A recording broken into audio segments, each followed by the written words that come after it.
एक समय की बात है। गोपाल नाम का एक हाथी था। गोपाल दक्षिण भारत के एक हरे भरे जंगल में रहता था। एक दिन गोपाल ने यात्रा करने का निर्णय लिया। वह पूरा भारत देखना चाहता था। उसने अपनी सूंड में केले पैक किए और अपने साहसिक कार्य पर निकल पड़ा। गोपाल कई दिनों तक चला। उसने नदियां पार की और पहाड़ चढ़े। उसने बंदरों को पेड़ों पर झूलते देखा और मोरों को खेतों में नाचते देखा। अपने चारों ओर गोपाल ने प्रकृति की आवाजें सुनी। सरसराते पत्ते, चहचहाते पक्षी, कलकल करती धाराएं। ये सुंदर राग था। एक शाम गोपाल एक गांव में पहुंचा। एक सुंदर मंदिर देखा।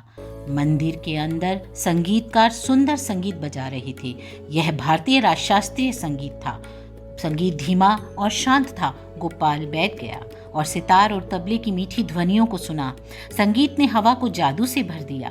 गोपाल शांत और खुश महसूस कर रहा था। उसने पहले कभी इतना सुंदर संगीत नहीं सुना था।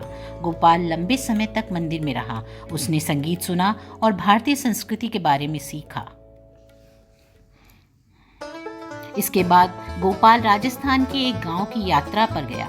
उसने रंगीन कपड़े देखे और स्वादिष्ट खाने की महक ली। लोग नाच रहे थे और लोकगीत गा रहे थे। संगीत तेज और खुशनुमा था। गोपाल ने ताल पर अपने पैर थपथपाए। लोगों ने गोपाल को देखा और उसे नृत्य करने के लिए आमंत्रित किया। गोपाल ने अपनी सूंड हिलाई और अपने पैर पटके। सब हंसे और ताली बजाई। यह बहुत मजेदार था। गोपाल ने सीखा कि संगीत लोगों को एक साथ ला सकता है। गोपाल ने अपनी यात्रा जारी रखी और एक बड़े शहर में पहुंच गया। उसने ऊंची इमारतें और व्यस्त सड़कें देखी। उसने बसों और कारों की आवाज़ सुनी। अचानक उसने जाना पहचाना संगीत सुना। ये कोई बॉलीवुड गाना था। संगीत एक दुकान से बज रहा था। लोग गा रहे थे और नाच रहे थे। संगीत आकर्षक और खुशनुमा था। गोपाल भी खुद को नाचने से नहीं रोक सका। वह सड़क के बीच में नाच रहा था। एक हाथी को नाचते देख सभी हैरान थे। अंत में कई महीनों बाद गोपाल घर लौट आया। उसने बहुत कुछ देखा था। भारत के संगीत के बारे में बहुत कुछ सीखा था। उसने शास्त्रीय संगीत की शांत ध्वनियाँ सुनी थी और लोक संगीत की जीवंत धड़कनें और बॉलीवुड गानों की आकर्षक धुनें। हर ध्वनि उसकी यात्रा की एक खास याद दिलाती थी।